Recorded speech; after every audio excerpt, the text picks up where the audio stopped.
The new Black Wall Street.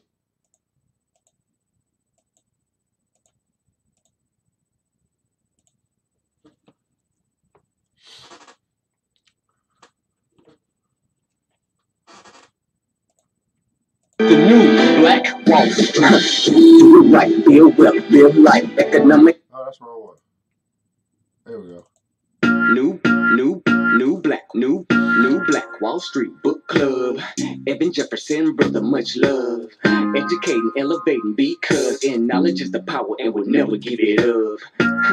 Literature's for the masses. Where to put your money down, now how to watch your assets. Yeah, uplifting others is a passion. My brother Evan, he will turn it into action. New Black Wall Street Book Club. You should come read with us. Yeah, we comprehend and discuss. If we all just come together, there's no limit for us. Here comes your host, New Black Wall Street. Evan, take it away. New Black Wall Street Book Club. All right, good afternoon, my beautiful people. Good afternoon, billionaires. This is ERGJ, your certified financial educator, and this is the New Black Wall Street Book Club where black folk do read. You put it in a book, we absolutely will find it. Reading Rainbow 2.0 with a purpose, and our purpose is personal development. That's our session here today. We're going through the book Think and Grow Rich, A Black Choice. Think and Grow Rich, A Black Choice, written by Mr. Dennis Kimbrough with Napoleon Hill. Everybody put in the console, it's a choice. That's right, it's a choice. We can choose. We can choose. We can choose. I'm ERGJ, your certified financial educator, CEO of ERGJ Enterprises, ERGJ Black Bazaar, and also international best-selling author of the book, The Black Billionaires Club, a study of black wealth, a study of the 12 richest black people in the world today who we don't know, and how they built their wealth. And I just believe that if you want to be wealthy, you should study wealthy people. Well, you can pick that book up at www.theblackbillionairesclub.com. You get the physical book or the ebook, www.theblackbillionairesclub.com. Pick up the book today. And while you're there, you might as well check out our club. It is an actual club. It's a movement. There are brothers and sisters who've decided, they made a choice to walk away from the crowd of broke, the crowd of complaint, the crowd of criticism, the crowd of doing nothing much, to, hey, we're going to join a crowd of achievers. We're going to join a crowd that's actually doing something, providing a solution to the problems we talk about. Well, you can choose to join that club, and when you do, you'll get financial literacy class. We're going to teach you about money. Can't complain about what they're not teaching us, but we can teach ourselves.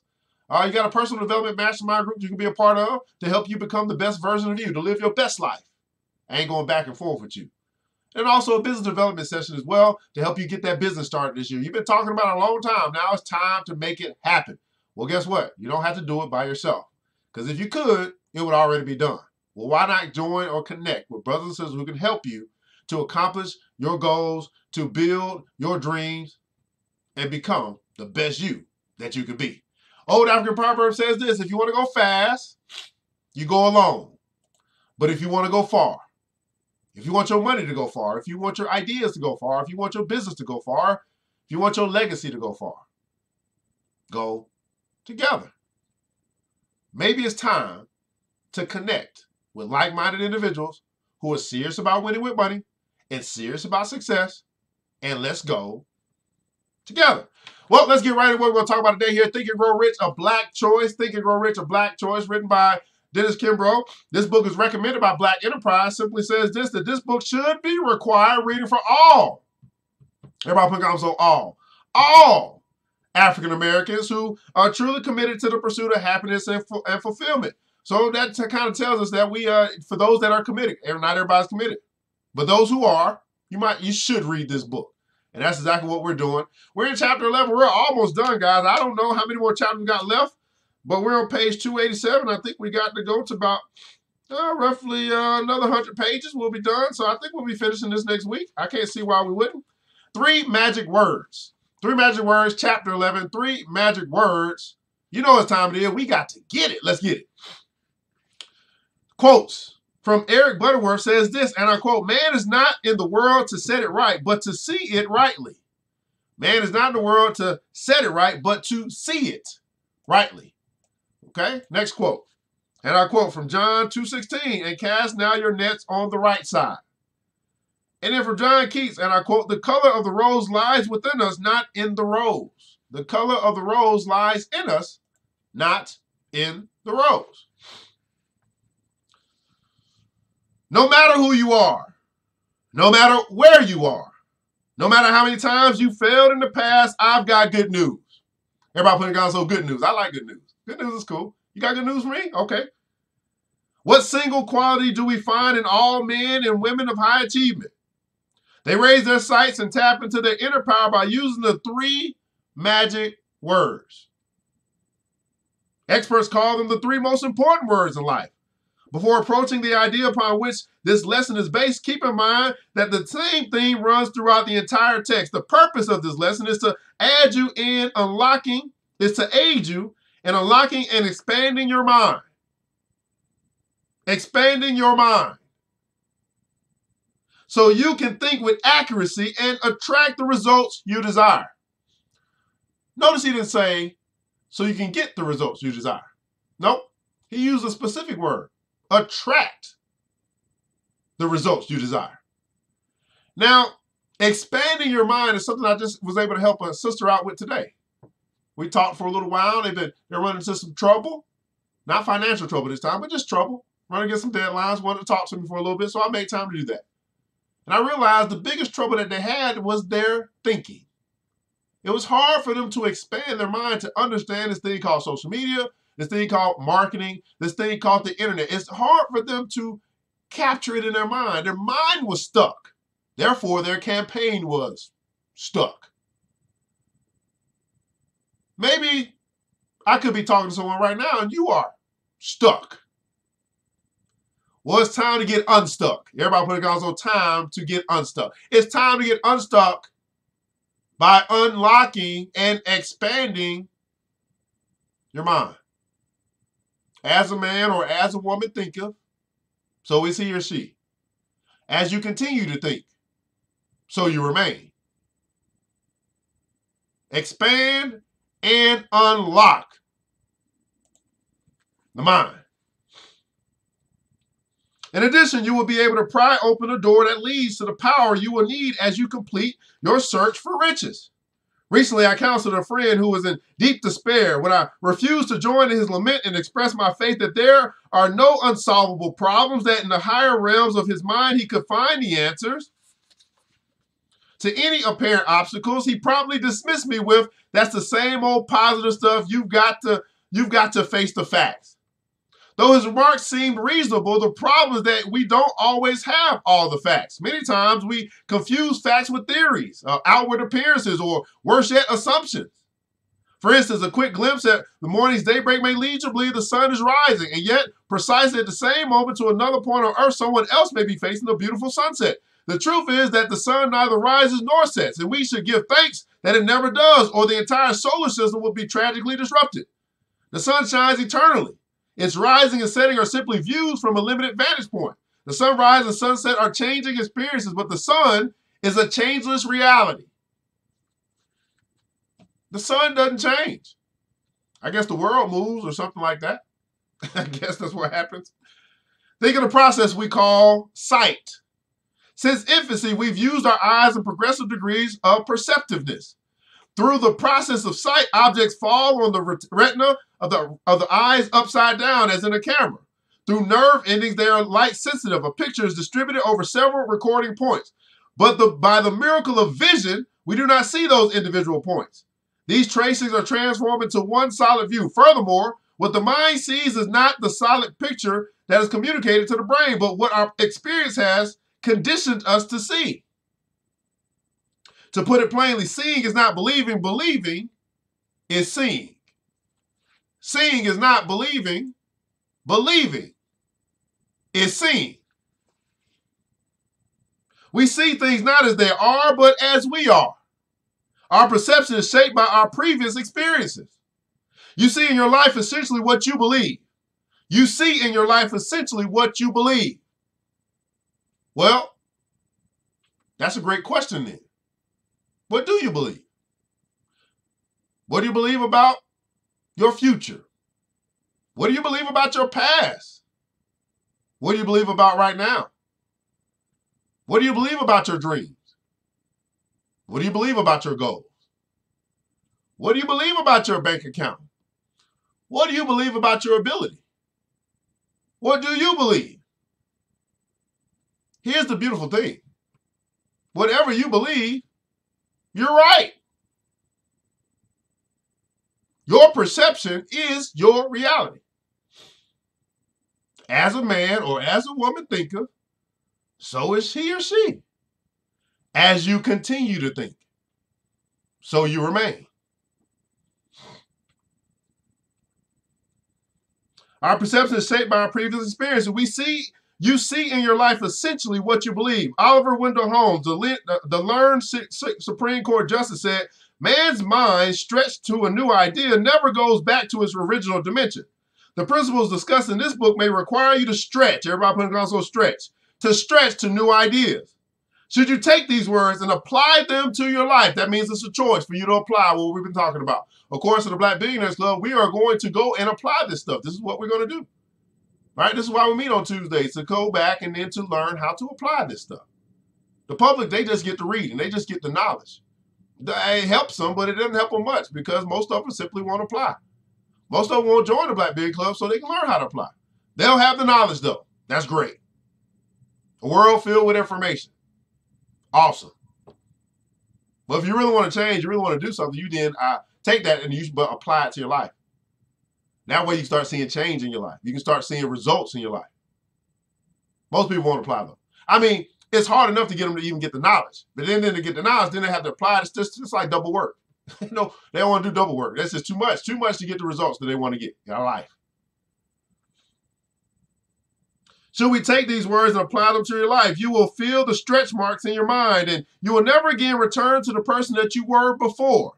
This personal transformation from the old you, a person bogged down with impossibilities and powerless, to the new you, a person who realizes that he is more than just a body, able to think and feel and use his mind in any way he chooses, will help you tap into the part of you that cannot be understood through the physical senses. This new you is a part of a universal consciousness guided by principles and forces that are always at work. These forces are in turn guided by 3 magic words.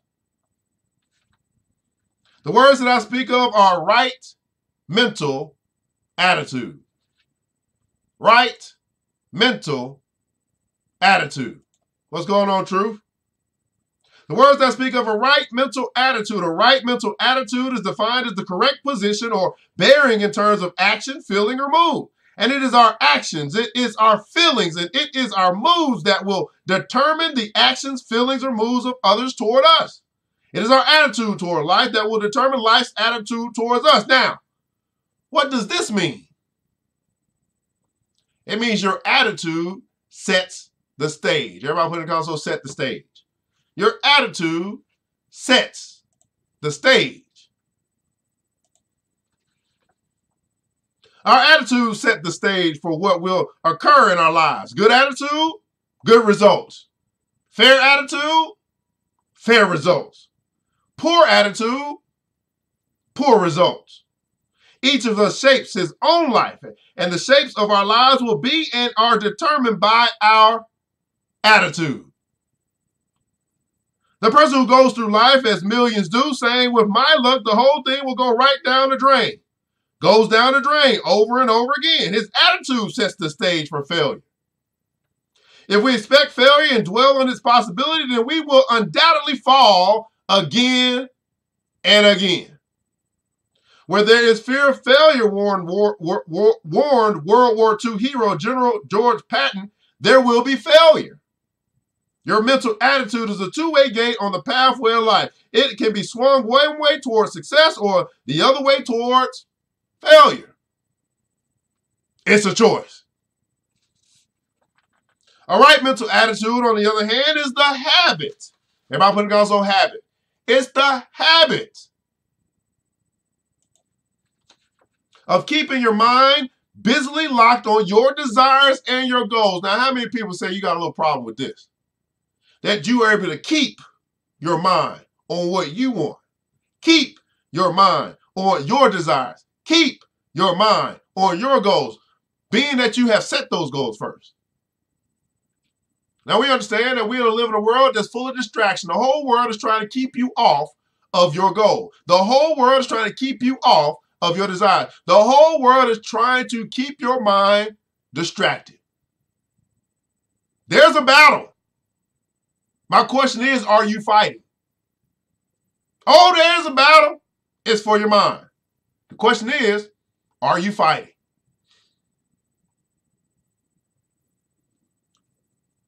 With this attitude, you can keep your mind tuned in to those things you wish to experience and off the things you do not want. Here's what we see.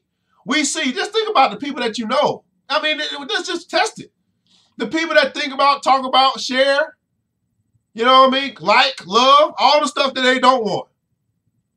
They call it, comedy. They think it's funny. It's really not. It's really serious. This is what you are attracted to. This is what gets your attention. This is what you seem to not want, even though you keep getting it because you focus on that. But the things that you say that you want, the good stuff, when it comes across your pathway, you do nothing with it. You don't engage with that. It's abnormal. Don't you find that interesting? I will share, I will talk about the stuff that I don't want, all the stuff that bothers me. But when it's time for me to talk about, be a part of, join, do anything that's going to be good for me, I do nothing with it. And then I wonder why I don't have more good stuff happening to me. It's not like the universe isn't trying to put you in a position to win. It's just that you're more connected to the world than you are to the universe. Let me say that again for the people in the back, people in the way back. You're more connected to the world, the confusion, than you are to the universe, the order. Ooh, that might be a little too deep for some people.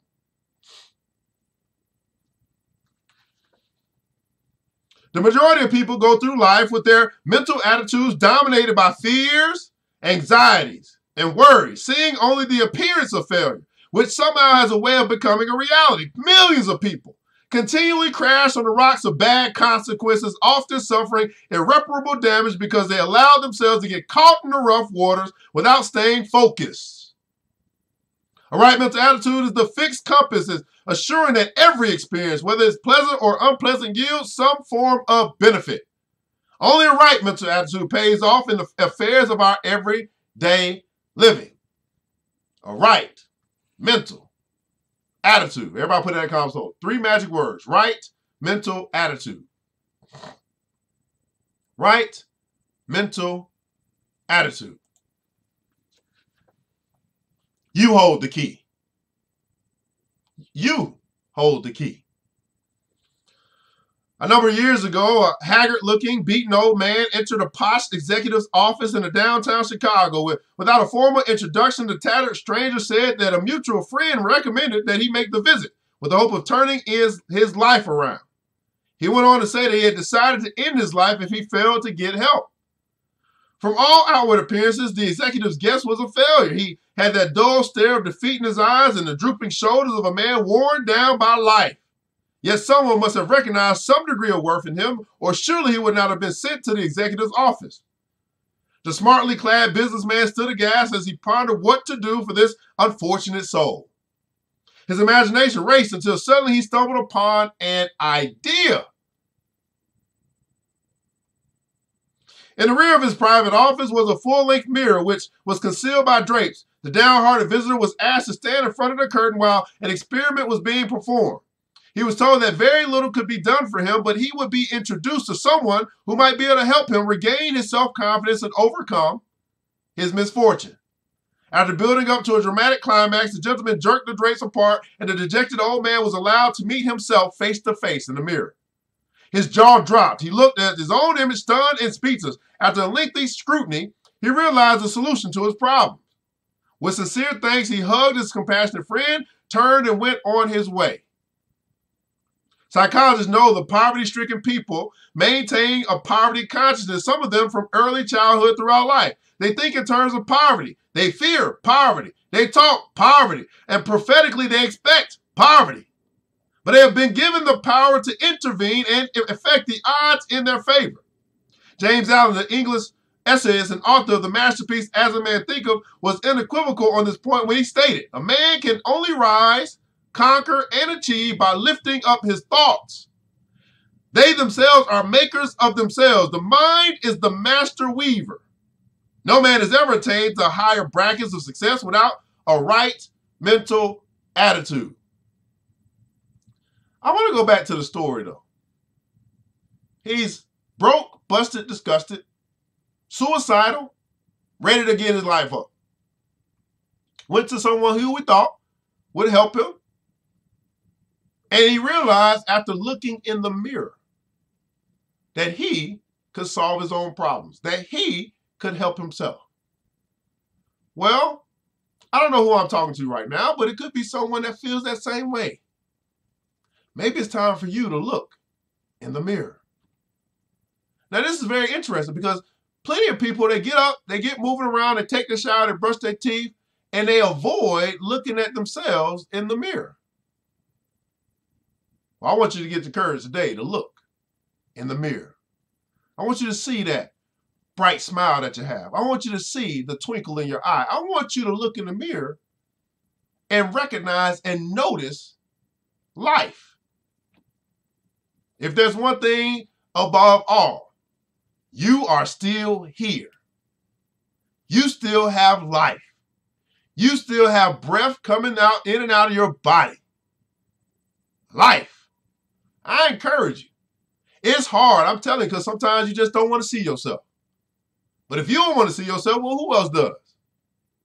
Look in the mirror. Cry if you have to. Courage, sometimes it takes, is look at yourself and say, self, what's going on? That mirror is a powerful, powerful tool. One of the best things ever created. The mirror. Look at your own soul. Look at the depths of your own soul. Do you have the courage to do that? I mean, before you even go out and face the world, look at yourself in the mirror. Understanding that you have the power to solve your own problems. According to Napoleon Hill, the right mental attitude is the habit of searching for the seed of an equivalent or greater benefit which comes with every failure, every defeat or adversity we experience. This seed often germinates into something beneficial. A right mental attitude is the habit of evaluating all problems and distinguishing between those you can master and those beyond your control. Here we go. The person with a right mental attitude will solve the problems he can control and shun those he has no control over. Are you trying to solve problems that you can't control? That could be why you're frustrated. Because you have no business trying to do that or work on that anyway. You're trying to be Superman or Superwoman for everybody. It's possibly just going beyond what you can control, and then therefore you are eluding, or you are you're shadowing, or you are neglecting the things that you can control. Let me read this again. A right mental attitude is the habit of evaluating. Everybody putting down, so evaluate. Evaluate all problems first. This is a problem. Oh, okay. Let me look at this problem. This a problem? Is this a problem? Okay, this is a problem. Evaluate it. And then distinguish between whether you can master those you can master and those that are beyond your control. The person with the right mental attitude will solve the problems he can control. And those that he can, and shun those that he has no control over, so they do not influence his mental outlook. A right mental attitude is the habit of acting with a definite purpose, with full belief in the soundness of that purpose and in the ability to achieve it. For most of us, learning new habits takes time. Everybody putting also takes time. Learning new habits takes time. Here's the deal. You know, wherever you are right now, you probably have been this way for a long time. I mean, 20 years, 15 years, 20 years, 30 years, 40 years, 50 years. This is how it's been. You're not being introduced to something new that's actually asking you to change. And we understand how difficult that is. I mean, to change what I've been doing for the past 40 years, that's not easy to do. It's not simple to do. It takes time. But I would say before it takes time, and we understand it's going to take a little time, I believe it takes courage first. It takes courage to even want to change, let alone start the process. I mean, you got to have courage to even really want to change. I mean, I've been doing this for 30 years. Why would I change? Yeah, I ain't been getting the results I want out of life, but dude, I'm used to doing it the way I've been doing it. And unless I change, I'm going to keep getting what I've been getting. So even though I understand it's going to take time to change, shoot, I don't even got the courage to change. Who gonna help that? That's between you and God, by the way. You got to ask God for courage. You know, I can get you inspired, motivate you, all that good stuff. But the courage part, that's going to come from God. That's between you and your maker. Sometimes you're going to ask God, give me courage. I just need the courage. Lord, help me. I need the courage. I've been wanting to do this. I've been talking about it. I've been looking into it. It's time. I know it's time, but I'm scared. I don't know what people go. I'm scared about other people's opinions. I'm fearful that it might not work. I got all this stuff in my head. And even though it's just assumptions, I don't really know until I do it. I am asking you for the courage to do it nonetheless. That's a good story. The Bible talks about this, right? I mean, there was a guy, he went to work named Peter. Went to work, didn't have much success. Working all day, toiled all day and night, no success, no fish, didn't catch any. He's a fisherman, by the way. Came to the shore, said, okay, work's done, didn't have a good day. I guess I ain't eating tonight. Something like that. Then he ran into the master. Ran into the master. Right? Ran into the master. Master said, go back out into the deep and cast your nets. Now he looked at the master and said, I just came back from out there. It didn't work. Why in the heck am I going to go back out there? But it was something about this master. And he said, well, nonetheless, at thy word. Oh, no. Nevertheless is what he said. Nevertheless, although I don't really think it's going to work. Although I've been working all day, all night, I ain't got nothing to eat. I'm tired. I'm ready to go home. I'm ready to just start the day over tomorrow. But although all that stuff might be true, nevertheless, at your word, because you're the master, I'm going back out there. And guess what happened? They caught more fish, and they had to bring extra boats out there to get the rest of the fish. I mean, loads upon loads upon loads. All because he said, nevertheless, regardless of how I feel, regardless of how much work I've done, regardless of my past, regardless of what I just experienced, you charged me to go do something. And you the master. So regardless of what I think and how I feel and whatever, at your word, because you the master, I'm going back out there. How many guys are willing to say nevertheless? Now, it might be your master. It might be your mentor. Might be the person you look up to. It might be the person that you look at, you watch on YouTube all the time that's motivating you. You're like, man, he keep telling me what to do. It might be the people you read about in the book. I don't know. But regardless, the point is, are you willing to say, nevertheless, at your word, nevertheless, you're successful. I don't know if it's going to work for me. I mean, they say read books, but I don't really want to read. But nevertheless, I'm going to read because you said read. How many of you are actually going to listen to your mentors, your masters, your coaches, your God, whoever, and just say, I may not feel like doing it. I may not even think it's going to work. I may not even believe. But nevertheless, at your word, I'm going to try. And then you'll find that you just might catch a whole bunch of fish. Now, what's that fish? What do the fish represent? Well, the fish represent treasure. The fish represent fruits of labor. The fish represent food, money. You can sell the fish. Opportunity. Nevertheless, I'm going to go cast my net. Regardless of how I feel or how I think, just because you cared enough to tell me to do it. That means you're a good student. You're a good apprentice. Good student. Right? Man said, but yet it's the one thing we don't pray for. We'll pray for money before with the courage to get the money. With our own talent and change of ways, right? Praying for courage, pray for wisdom, right? I mean, we can go through it. Sundays I do that, by the way. Like, here's the stuff that they talked about praying for. Here's stuff we don't pray for. Here's the stuff they obviously ain't teaching as much as possible in between the four walls. Okay, let's keep going. For most of us, learning new habits takes time, but once positive habits are mastered, life takes on a new meaning. Those with poor negative attitudes towards learning, for example, won't learn very much. If you assume an attitude that you cannot reach your goals, you generally will not. With an attitude of despair, you're defeated before you start. What you achieve or fail to achieve is due in large measure to your overall attitude.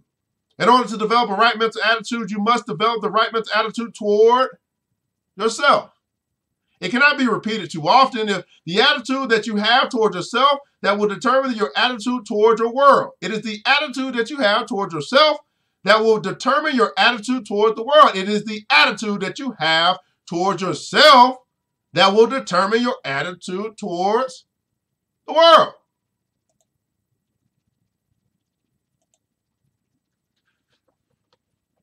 Your attitude reflects the real you. We'll stop there. It's strange that we're so familiar with ourselves that we tend to take ourselves for granted. We tend to minimize the things that we can accomplish as well as the goals we can reach.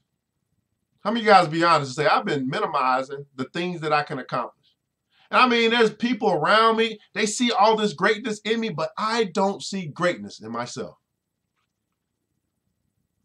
I mean, all the people I'm around, I'm around good people. I'm around winners. I'm around success-driven people. I've changed my circle, and I know, and they're great. And they tell me I'm great. But I still don't see greatness in myself. My attitude towards myself is jacked up. Stinking thinking. And I'm telling you, when it's hard for you to see it for yourself, even though people tell you, they confirm it, they validate, man, you are great, you're awesome, you're fantastic. You don't even know how wonderful you are. It's still not enough because in your mind, as far as it relates to your attitude towards yourself, something ain't right.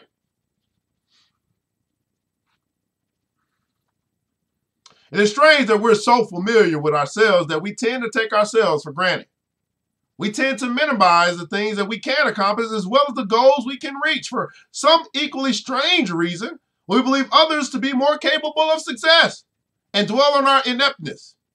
There remains an enormous gap of undeveloped potential in all of us, a great reserve of talent and ability that we habitually fail to use. Notice this.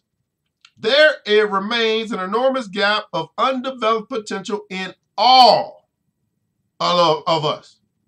So although you might be looking right now, you might see me doing what I'm doing. This is what I love to do. You might look and say, man, that brother, he just, he's great. Well, I still have undeveloped potential. And you're great too. The only difference is that I'm just willing to do what no one else is willing to do. That's the only difference. And I'm asking, I beg and plead for you to do the things that you can do that you know no one else is willing to do. Now, if you just imagine, if you and I, we keep doing what no one else is willing to do, you and I alone can change our community. Well, you and I alone can change the world. It doesn't take a lot. It don't take a whole bunch of people, by the way. Just be simply be willing to do. Not willing to think about, not willing to talk about, not willing to have a whole bunch of meetings about, but be willing to do what no one else is willing to do. Change the world. You keep doing it long enough, change the world. You'll be noticed. Your gift will make room for you. Just simply do what no one else is willing to do. And it doesn't have to be elaborate, big. It don't have to be all that. It can be simple stuff. Right? It can be simple stuff. Think about it. In the comments below, share something you've experienced in the past, week. People get together, they talk about this stuff, they have great ideas, but nobody's willing to do it. Have you experienced that in the past week? Like, dang, nobody's going to step up to the plate? Nobody. Because they're all waiting on someone else to lead. All I'm asking you to do is just lead in your field.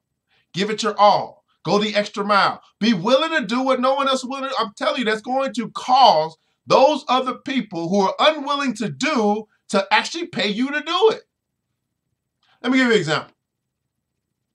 So I met with some people today. They want to bring me on to a nonprofit campaign. Now, how in the world I get involved in a nonprofit campaign, I don't know. And so I shared some stuff with them. I'm just like, man, you know, because I realized these blockages in their head. And I was trying to break them down, you know. Sometimes you gotta break them down. And before we left after this about 2-hour meeting, you know, and me just really trying to get them to understand, man, you got the power, you know how I do, right? He asked me, he said, well, do you use PayPal? And I was like, yeah, I got PayPal. I was like, for what? He's like, well, you know, so you can get paid. And I'm thinking, well, get paid for what? I'm just here, man. I'm here to help, man. Y'all need help. I'm here to help. You know what I mean? This is a good cause. I'm here to help. He's like, no, we gonna pay you. I said, okay. Now, did I go there expecting to be paid? No, I went there expecting to provide value, expecting to provide service. And because of the service that I provided, which was way over what they thought, they left, they like, I had no idea we was going to talk about that. All right, because you ain't took the time to sit down with me. You talking about one thing, I'm talking about a whole nother thing. And so before we left, they're like, yeah, we're going to send you some money. Okay. I'm not going to pass that down, by the way, because I know I need to accept my blessings. How many guys got a hard time sometimes accepting your blessings? Oh, no, don't worry about it. No, you get it next time. And you're always denying the best. No. Okay. I'm down with that.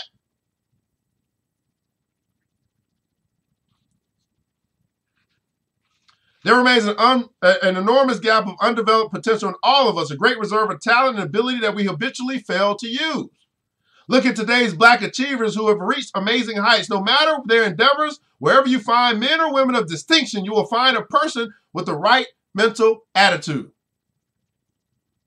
You need only to think of your friends and acquaintances to prove this. The successful take the attitude that they can accomplish whatever they set their minds to.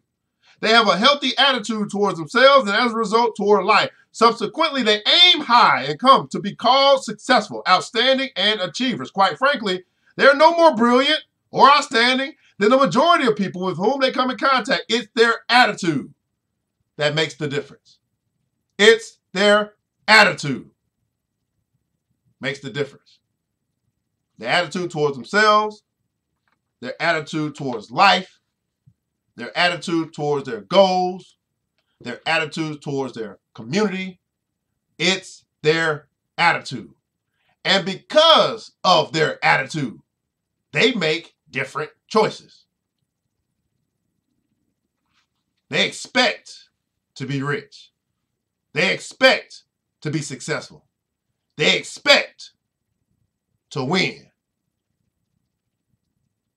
If that's your expectation, in the comments below, put, I expect to win. Now, this winning can be whatever it is that you formulate in your mind for that win. But that's okay. I expect to win. This is New Black Wall Street Book Club, where Black folk do read. You put in a book, we absolutely will find it. Read Rainbow 2.0 with a purpose. In the comments below, I'd like for you to share one thing that you learned today. One thing that stood out to you. I don't do this just to do this. I do this to make a difference. This is a part of my service.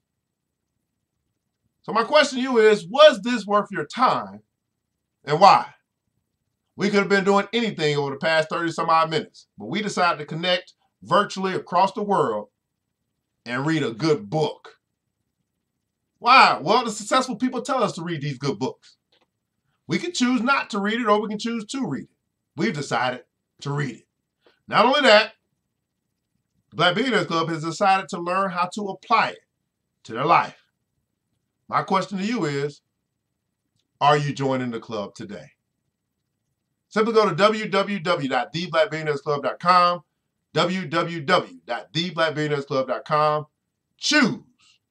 It's a choice. Choose to join the club today. Well, guys, I'm ERGJ, Certified Financial Educator, CEO of ERGJ Enterprises, best-selling author of the book Black Billionaires Club, founder of the Black Billionaires Club. I want you to remember this. Man, this is powerful today, by the way. I mean, we could probably read this again tomorrow and still be okay and read it all the way next week. The same stuff. We're like, wait a second, I got to get all of this. I want you to remember this, man, that it takes a village. It does. It takes more than just you. You're going to need some help. We got a village. We're asking you to come to the village, but you got to choose to come. Takes a village. It starts with us. Let's build. Let's build these bank accounts. Let's build these businesses. Let's build our community. But most importantly, let's build each other. And let's do it together. I think tonight's Thursday night, Black Billionaire Club, we'll be talking about marketing, online marketing, how to create an effective Facebook ad. Some of you guys aren't going to be there, but the BBC will. And we're going to keep learning and teaching and educate and winning. We all we got, people. But guess what? That's enough. I pray to God reserve each and every one of you that you'll go out today knowing that it's your time. It's your time. I want you to look in the mirror today and just see how fearfully and wonderfully you've been made. There is absolutely nothing, and I mean nothing, that can stop you except you. Until next episode, Mr. DJ, hit the music. It's the New Black Wall Street Book Club. With your host, Evan Jefferson. It's time for us to go. Yeah. Now, you ain't got to leave the computer, but we encourage you to get out there and learn and apply all the things you learn at the New Black Wall Street Book Club. Yeah. New Black Wall Street.